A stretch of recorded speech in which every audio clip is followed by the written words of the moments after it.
Esta tarde se encuentra conmigo el doctor Hernán Lupera. Él es oncólogo, hematólogo del Hospital Metropolitano, si no me equivoco. Doctor, muy buenas tardes. Buenas tardes. Esta tarde le hemos invitado porque a propósito del 4 de febrero, que es el Día de la Prevención Internacional del Cáncer, queremos topar justamente este tema que es uno de los que más afecta acá en el país. Entonces, vamos a tratar un poco de la temática sobre el cáncer en el Ecuador. Doctor, bienvenido una vez más y Muchas cuéntenos gracias. un Buenas poco tardes. cuál es el tema del cáncer, cuáles son los principales problemas. Cuéntanos un poco primero qué es en sí el cáncer. Ok. A ver, cáncer es una palabra que en realidad agrupa decenas, por no decir centenas de enfermedades.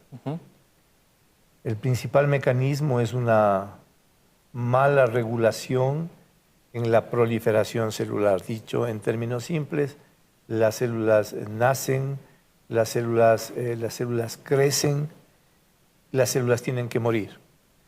Ese ciclo vital se hace de manera normal en el cáncer. Las células nacen, las células crecen, se reproducen, pero no mueren. Son células inmortales que terminan por poblar la economía del paciente, consumir sus nutrientes y llevan a la muerte del paciente.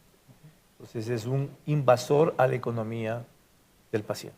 Eso es en sí el cáncer, Eso es el son cáncer. las células que se reproducen y que jamás mueren. Entonces, decimos que estas células atacan básicamente más bien dicho, consumen todo el alimento de otras células. Exacto. Y por lo tanto las otras células se debilitan. Exacto. ¿Sí? Quedan entonces nuestros organismos en general expuestos a cualquier otro tipo de, tal vez de otra enfermedad o no. No, simplemente terminan por consumir los nutrientes de las células normales. Eso produce una mala función del resto de células que se ven despojadas de nutrientes, despojadas de oxígeno, y eso lleva a la muerte del paciente. ¿Y qué hacen entonces estas células en el cuerpo? Simplemente se reproducen por reproducirse Se reproducen porque perdieron ese control genéticamente establecido,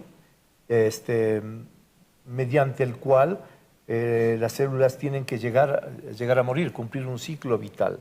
Entonces, la inmortalidad genera una sobrepoblación de este tipo de células que terminan, como cualquier sobrepoblación, por consumir todos los recursos que una economía necesita tener en equilibrio. Y cuando ya no hay los recursos, simplemente el organismo ya fallece porque no tiene más nutrientes para que funcionen las células normales, no tiene los elementos vitales, no tiene el oxígeno necesario. Entonces, estas células llevan a una disfunción orgánica completa. ¿Cuáles son los principales tipos de cáncer a los cuales el ser humano está expuesto? Bueno, los tumores son variables de acuerdo a cada región. Es decir, eso hace un llamado a la ecología universal. Es decir, en el África, donde tengo una población de virus que afectan a los niños, voy a tener una alta incidencia de un linfoma que se llama Burkitt, por poner un ejemplo. En los países occidentales, el consumo de alimentos con grasas no saturadas ha llevado a un aumento de los tumores del colon. El hecho del consumo masivo del tabaco ha llevado a la aparición como factor carcinógeno de los tumores de pulmón y de vejiga y de la esfera otorrinolaringológica. Es decir, hay variaciones de los tumores de acuerdo a las razas, de acuerdo a las regiones geográficas y de acuerdo a los patrones biológicos como el que les acabo de mencionar. En el Ecuador, que es nuestro país, esta es una tablita que resume en el hombre los tumores más importantes en orden decreciente de incidencia. Está la próstata, el estómago, los linfomas, el colon y el recto y el pulmón. Mientras que en la mujer es el tumor de mama, es el tiroides, es el cuello del útero, el estómago y los linfomas. ¿Cuál sería entonces el factor principal aquí en el Ecuador para que el cáncer de próstata sea el que tenga mayor número de incidencia? A ver, el tumor de próstata es un tumor prevalente en todas partes del mundo. Era un tumor que tenía menor incidencia en el Ecuador, pero a medida que, por ejemplo, la población va llegando a niveles de edad más importantes, porque mejoraron las condiciones de vida globales del Ecuador y tenemos una población de adultos mayores más importante, tendremos una incidencia de tumores de próstata también más importante. Ese es el factor epidemiológico que uno podría tomar en cuenta. Pero repito, hay variaciones que dependen de múltiples factores. ¿Por qué? Porque un tumor de estómago, por ejemplo, hablando de los más frecuentes, es más alto en ciertas regiones como la nuestra. Probablemente debido a una infección crónica por la bacteria que se llama Helicobacter pylori, que afecta la mucosa gástrica. Ya el consumo de alimentos cocidos a base de carbón y todo esto ha disminuido. Sin embargo, es todavía un factor etiológico a tomarse en cuenta. Entonces, es una mezcla de factores conductuales, de modos de vida y de influencia con el medio que puedan dar ciertas afecciones bacterianas virales. Por ejemplo, en el del estómago está claro que puede ser todo el tema de la alimentación. Exacto. Pero un factor que pueda ser desencadenante para el tema de la próstata o, por ejemplo, para el tema del cáncer de mama. El cáncer de mama tiene que ver mucho con los factores sociológicos. Es lo que se conoce como la ventana estrogénica. 30, 40 años atrás o más, la mujer se casaba muy temprano, tenía una maternidad muy temprana, tenía varios embarazos, la mujer daba de lactar. A medida que se desarrolla la economía, la mujer entra en el circuito económico, por lo tanto empieza a hacer una carrera universitaria, no se embaraza muy temprano, se embaraza más bien de forma tardía cuando ha concluido sus estudios, tiene 1 o 2 embarazos, no tiene lactancia. Entonces, el periodo de tiempo en el que el estímulo del estrógeno hacia el tejido mamario estuvo presente es más largo. Es decir, el embarazo cumple un rol protector. Los periodos de embarazo y los periodos de lactancia hace que haya una mayor estimulación de progesterona que podría cubrir el efecto estimulante del estrógeno. Entonces, este factor sociológico incide en la aparición del cáncer de mama. Es decir, que está a medida que la gente prefiere no tener hijos, es más propensa a tener cáncer. Y de hecho vemos la aparición con un pico más importante en mujeres jóvenes. ¿Más o menos de qué rangos de edad? Alrededor de los 40, 50 años de edad. Perfecto. ¿En el lado de los hombres, en cambio, en la próstata? En el lado de la próstata no hay un factor específico. Probablemente la incidencia en el cáncer de próstata se debe también a una mejor detección. Es decir, años atrás el hombre no iba al urólogo para un control continuo. Si la enfermedad era metastásica, no había mucho que uno pueda hacer. Hoy es una detección temprana, entonces eso hace que la incidencia haya aumentado probablemente por el sesgo de la detección más temprana. Perfecto. Tenemos una pregunta, justamente es algo a lo que iba a ingresar. ¿Cuál es el diagnóstico previo del cáncer? El diagnóstico previo del cáncer, ¿no? No entiendo la pregunta. ¿Cómo se puede detectar tranquilamente o previamente que se puede ¿Cómo se puede hacer una detección temprana de cáncer? A ver, hay ejemplos como el de la mamografía, ¿no es cierto? Una mamografía a partir de los 40 años de edad permite la detección de microcalcificaciones en el tejido mamario.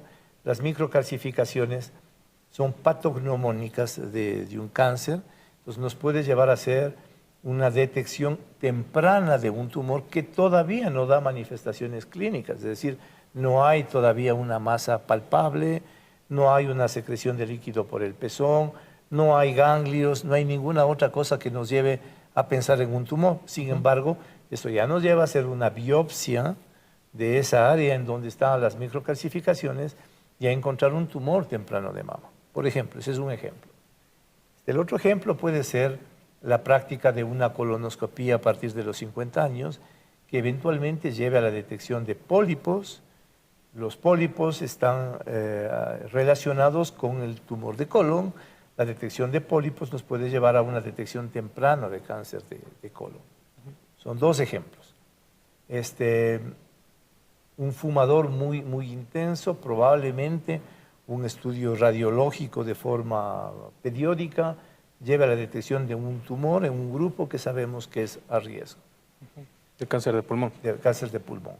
Un control con el urólogo de forma sistemática, preventiva, puede llevarle al urólogo a hacer la determinación del antígeno específico prostático, que puede estar aumentando o que puede estar anormalmente alto al diagnóstico, aunque el paciente no tenga ninguna sintomatología. El urólogo, al hacer el tacto rectal, va a notar un nódulo en la próstata.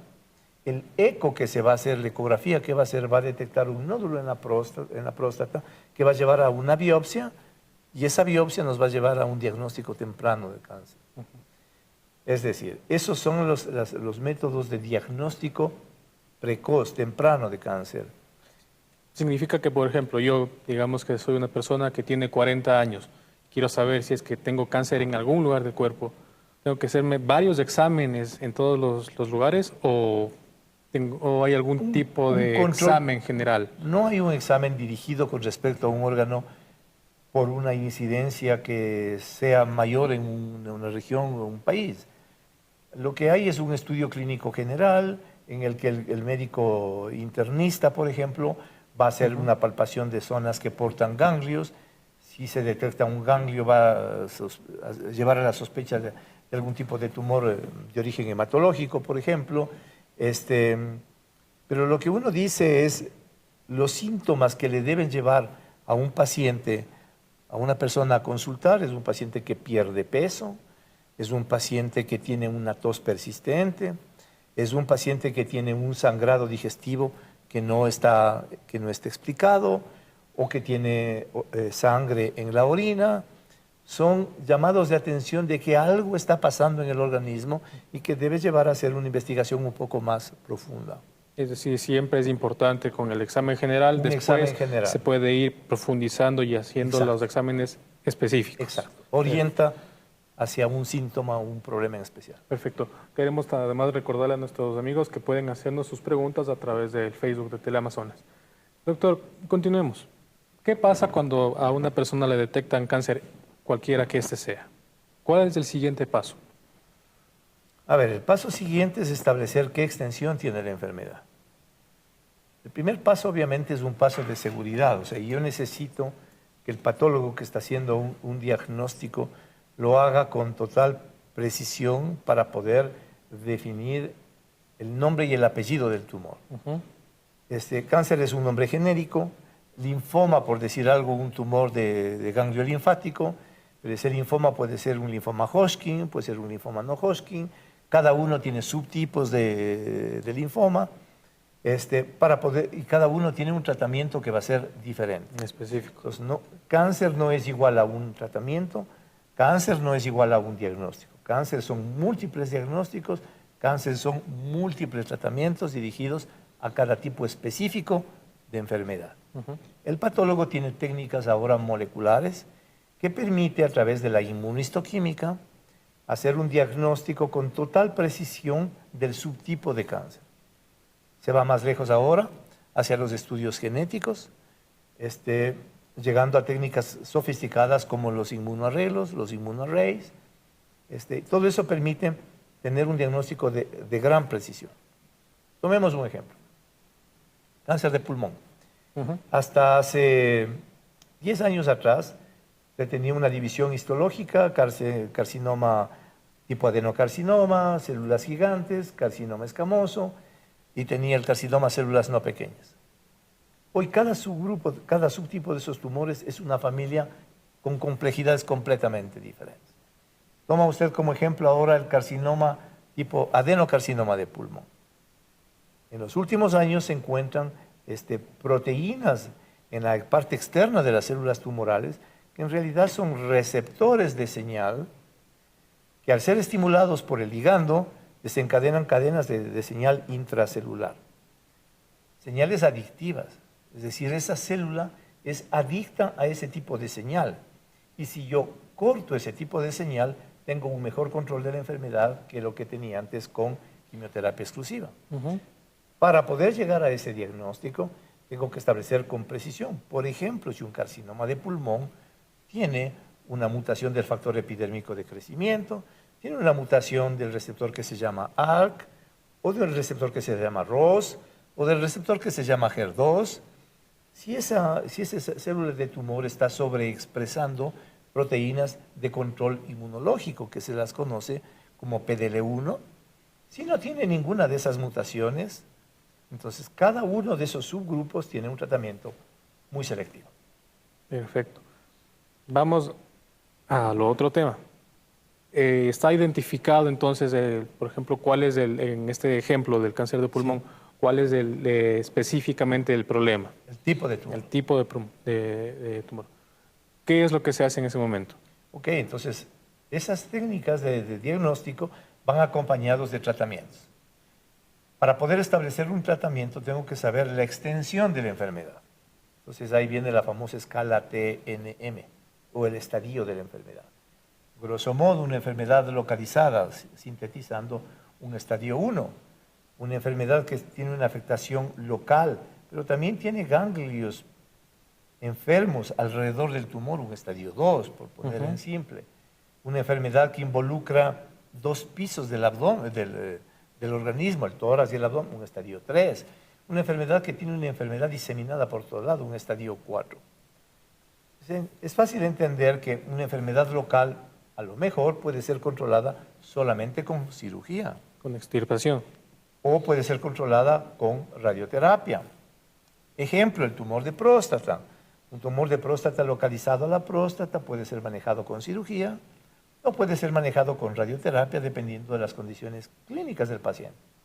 Pero una enfermedad que ya tiene involucrados órganos más allá de lo local, la cirugía no va a cumplir ningún rol.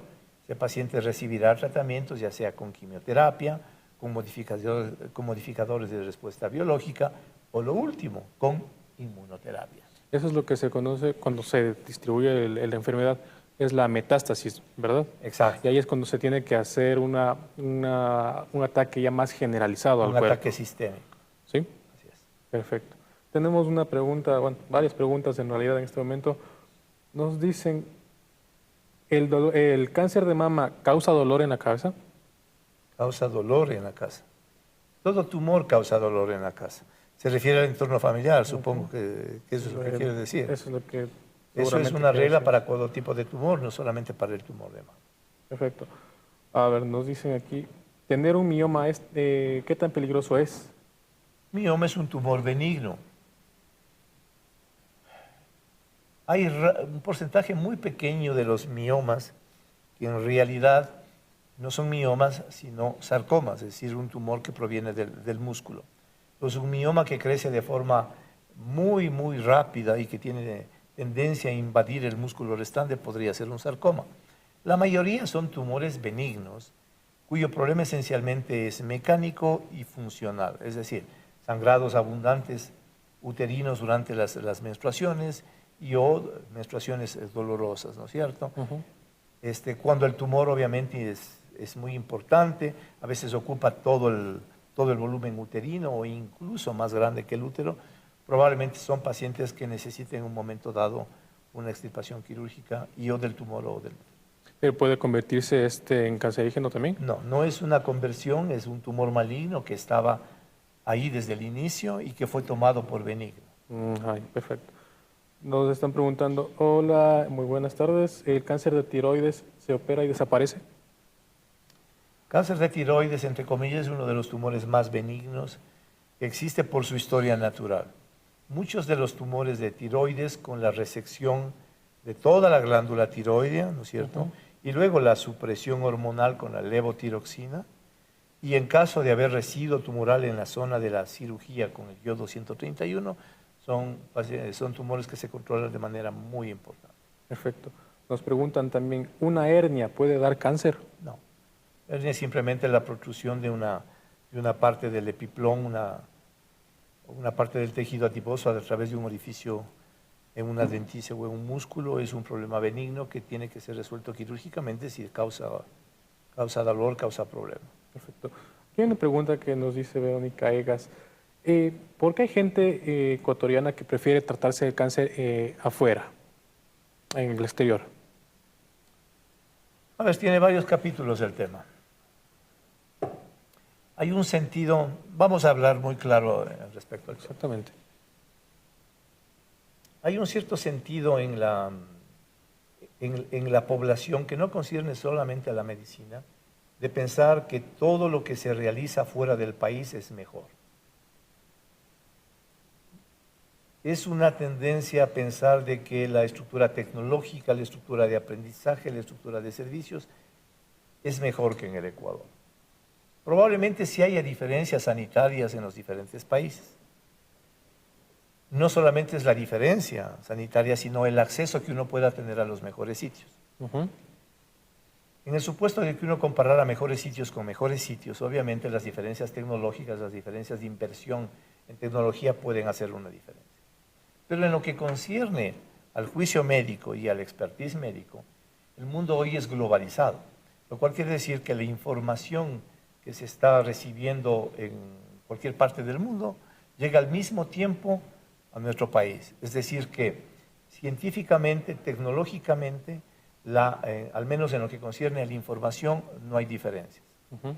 La aplicabilidad de ciertas terapias ultra sofisticadas, claro, dependen de la estructura económica de los países. O sea, habrá avances tecnológicos y equipos de nueva tecnología que no están disponibles en el Ecuador aún, porque además eso obedece a una ley de mercado. Es decir, si yo tengo un país de 200 millones de habitantes, tengo la posibilidad de rentabilizar un equipo de mucho mejor manera que si tengo un país de 12 millones de habitantes. Exacto. Esas son las diferencias. No es tanto en cuanto a la aplicabilidad de los conocimientos, a veces radica un poco en la ejecución de la parte técnica por la capacidad de acceso a ciertos aparatos, a ciertas tecnologías. Ese es entonces el principal motivo, si lo podríamos decir de esa forma. Nos preguntan también, quiero saber sobre el cáncer de útero, ¿cuáles son los síntomas?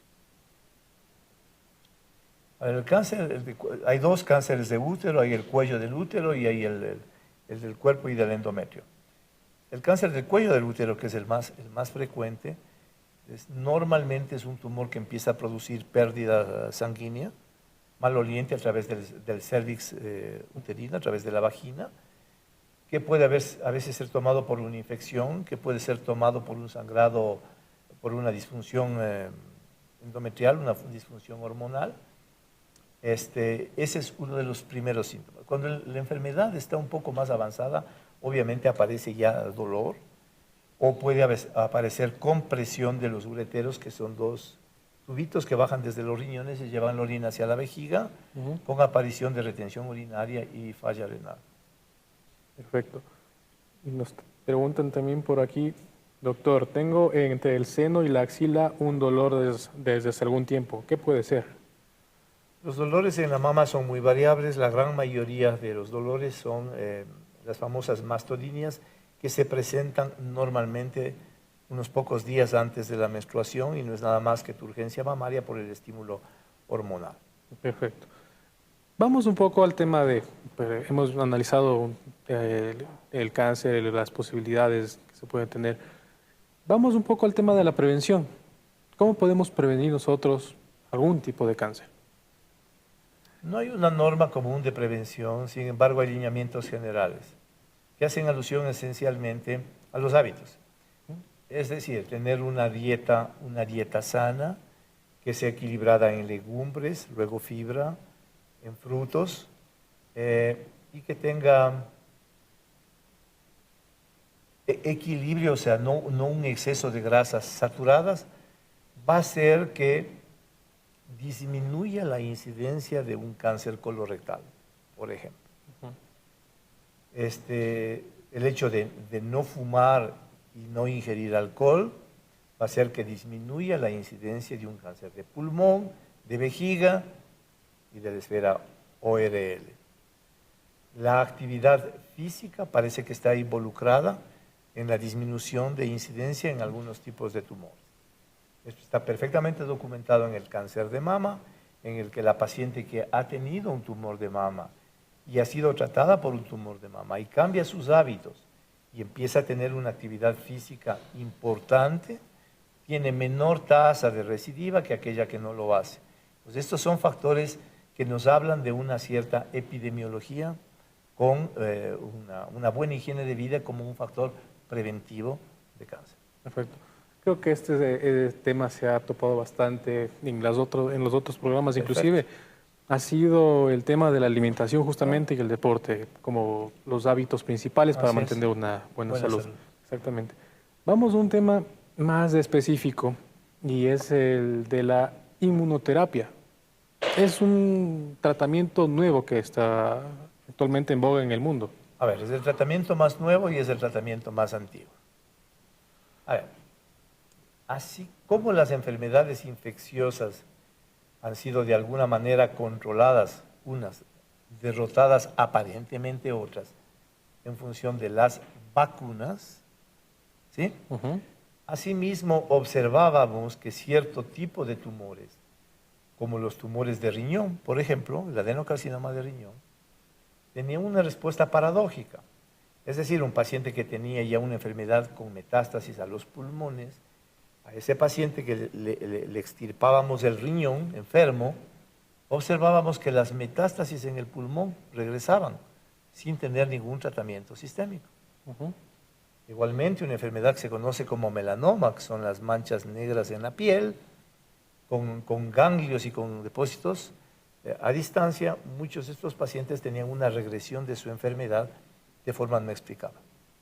Con el desarrollo de la ciencia, fuimos descubriendo efectos biológicos importantes. Por ejemplo, un fenómeno que se conoce como la placentación. ¿Qué quiere decir eso? ¿Por qué el organismo de la madre no produce un rechazo del feto? Si es que el feto, que tiene genes del padre y de la madre, tiene una estructura genética diferente al de la madre. Ujú. Entonces ese fenómeno biológico conocido como placentación empieza a tener sentido ahora que se descubren moléculas de interrelación de los diferentes actores de la inmunidad.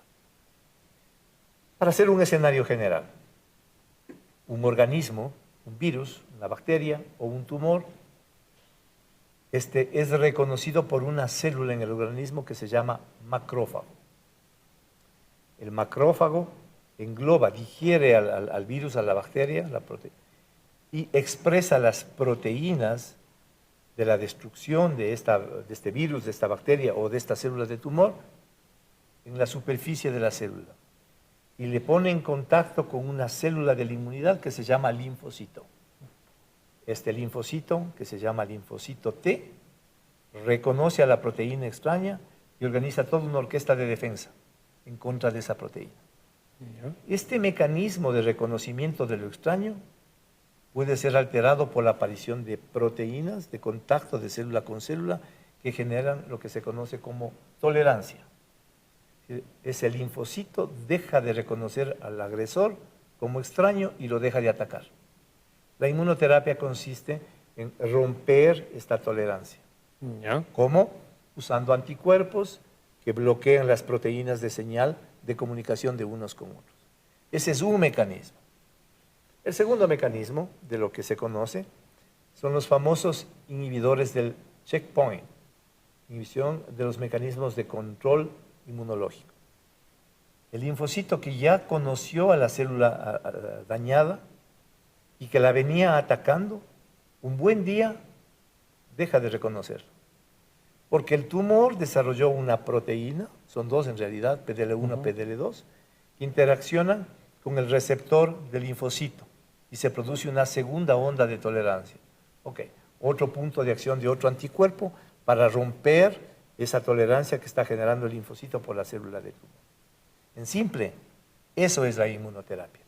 Anticuerpos que están desarrollados en contrapuntos precisos, proteínas precisas, de regulación de las células que se volvieron tolerantes en contra del virus, de la bacteria, del tumor. ¿Qué tan efectivo es? Muy efectivo. O sea, vemos en las curvas de respuesta a los tratamientos que venían quedándose con los tratamientos convencionales, en los cuales obviamente se había hecho ya mucho éxito, pero en situaciones complejas de resistencia a los tratamientos, esta nueva vía de tratar está consiguiendo enderezar esas curvas de respuesta, de sobrevida. Y por eso es que el esfuerzo que se pone en la investigación de esto es importantísimo porque es una nueva vía de enfrentar la enfermedad. La enfermedad no va a ser derrotada con una vía de tratamiento, va a ser derrotada con una suma de tratamientos. Es decir, la cirugía no ha perdido su rol, es importantísima para quitar el tumor. El tratamiento de quimioterapia no ha perdido su rol, porque todas las células no tienen mecanismos adictivos de señal. La quimioterapia tiene un rol. Pero si la vía es la adicción mediante proteínas, los inhibidores biológicos, y si falla todo eso, la inmunoterapia, y a futuro, la suma de todo. Esa es la vía actual. Con eso podríamos decir que se está atacando realmente al cáncer y hasta cierto punto se puede pensar en que se va a terminar con la enfermedad. A ver, ese sería el objetivo teleológico. Lo que sabemos es que a medida que avanzan los conocimientos, vamos descubriendo nuevas estrategias de las células tumorales para evadir el control, nuevas estrategias para escapar a los tratamientos, y a medida que se va desarrollando una nueva terapia como los modificadores de respuesta, vamos también descubriendo cómo las células se las ingenian para generar mecanismos de resistencia. Entonces, esto es un camino de larga data en el que evidentemente se van haciendo progresos importantes año tras año. Y si comparamos, por ejemplo, el tratamiento, un tratamiento normal o del que se conoce hasta ahora, con el nuevo de la inmunoterapia, ¿qué tanto vemos en el tema de costos, por ejemplo? ¿Es mucha diferencia? A ver, ese es uno de los temas de salud pública más importantes, porque la investigación que requiere recursos gigantescos para poder desarrollar estructuras de conocimiento básico primero y luego aplicadas, es lo que se conoce como bench to bedside, requieren un retorno para poder ser invertidas en nuevas vías de investigación. Y si no existe esa mecánica virtuosa, no habrían los fondos suficientes para poder desarrollar investigación futura. Que tiene que haber una regulación con respecto a la demanda y a la necesidad mundial de investigación, es algo que tiene que irse desarrollando, en lo que obviamente va a tener que colaborar el sector privado, como es la industria farmacéutica, con el sector estatal, con sistemas como los universitarios y como los públicos, que a la larga son los que generan el camino de ida y vuelta, oferta-demanda para los medicamentos. Pero esa es la estructura actual. Entonces habrá que esperar también acá hay un poco más de apoyo de todos los lados para que igual el costo sea mucho más accesible para todas las personas. Todo el mundo tiene que sumar esfuerzos para llegar a ese objetivo. Perfecto. Contestemos un par de preguntas adicionales. Dice, Jimena nos pregunta, doctor, lo que pasa es que yo me cuido con el implante que se pone en el brazo. Ya se me caducó y no se puede sacar porque está encarnado en la piel. Hace 2 meses no me llega la regla. Y salió una prueba negativa de embarazo, pero sale agüita de los senos. ¿Puede tener algún tema de relación con cáncer esto? A ver, siempre se refiere a un implante, un anticonceptivo de... Exactamente, de brazo. Lo que puede ser es que si la vida media del medicamento dejó de funcionar, tenga un desarreglo hormonal en el momento. Si es que hay secreción por los pezones, hay también patologías endocrinas que pueden estar influyendo. Por ejemplo, un prolactinoma, en el que justamente se asocia la amenorrea, se asocia con la galactorrea. Entonces tiene que visitar su médico ginecólogo o su médico endocrinólogo para evaluar su eje hormonal. Pero no necesariamente está relacionado con no un cáncer de necesariamente seno. está relacionado con un tumor. Perfecto. Y este tema también es importante. ¿Nos puede contar un poco sobre el apoyo psicológico que deben recibir los enfermos de cáncer y las familias también? Es casi una norma el apoyo psicológico, porque esta es una enfermedad que involucra no solamente al paciente, sino el entorno familiar. Me explico. La solidaridad con respecto al manejo del dolor, cuando el dolor se presenta, involucra un sufrimiento familiar. Los ingentes gastos económicos que involucra el tratamiento de cáncer involucra la economía familiar. La estabilidad del núcleo, si es que está en peligro la vida de uno de los miembros, involucra la estabilidad familiar. Esta es una enfermedad familiar y es una enfermedad social. Evidentemente, el apoyo psicológico siempre es un más para poder, al menos en alguna manera, generar una disminución de la ansiedad. ¿Cuál es el tratamiento que se le puede dar a una persona psicológicamente hablando, ¿qué es lo mejor que se puede hacer más bien para que la persona pueda enfrentar la enfermedad? A ver, lo mejor que uno puede hacer es hablar siempre la verdad, es decir, generar un contexto de realidad con respecto a la enfermedad y con respecto al pronóstico, lo cual permite tener ideas claras de cuál podría ser la evolución de la enfermedad, qué recursos se disponen para combatirla, qué recursos se deben invertir, hasta dónde se debe llegar, dónde se debe parar, es decir, tener un contexto de realidad. Perfecto, doctor. Y bueno, como se nos está acabando el tiempo también, como para finalizar, doctor, como con lo que iniciamos, este 4 de febrero es el Día Internacional de la Lucha o de la Prevención contra el Cáncer. ¿Quiere darle algún mensaje justamente a la gente que nos está viendo? Sí, que el cáncer es una enfermedad vencible, que el cáncer está llegando a ser una enfermedad curable para algunos de los tipos de cáncer, pero que evidentemente una prevención y un diagnóstico temprano hacen que todos los recursos que disponemos para combatir el cáncer sean más eficaces. Entonces, costo-beneficio, enfermedad vencible, pero mucho más vencible con un diagnóstico más temprano. Perfecto, doctor. Es un claro mensaje. Entonces, amigos y amigas de Teleamazonas, ha sido un gusto estar con ustedes en esta tarde. Doctor, muchas gracias por su presencia valiosa aquí. Eso es todo por ahora. Les esperemos en un nuevo programa de Salud en Línea.